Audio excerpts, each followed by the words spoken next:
আসসালামু আলাইকুম গাইস, সকালবেলা আসেনি।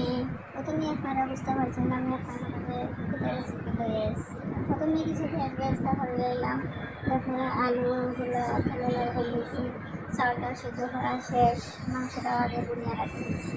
এখন আমি এটা হাতের জন্য নিয়ে এক লেয়ার মাংস দিচ্ছি, তারপর সিদ্ধ করা কিছু চাল বাদ দিলাম।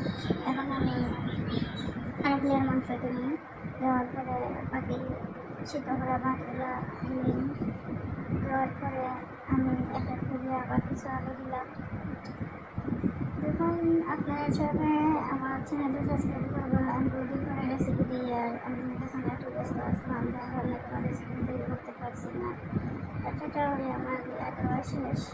আমি কিছু পেঁয়াজ বেরেস্তা দিলাম, কিছু কাঁচামরিচ, তারপরে আমি কিছু দিলাম, বিশেষ করে সস, তারপরে কিছু লেবুর রস, তারপরে একটা দই, সবগুলো আমি মাংসের মধ্যে দিয়ে দিয়েছি। খেয়ে বেশ আবার যে অবশিষ্ট যে তেল আসলো, তেলটা আমি বিরিয়ানির মাঝে দিয়ে দিলাম।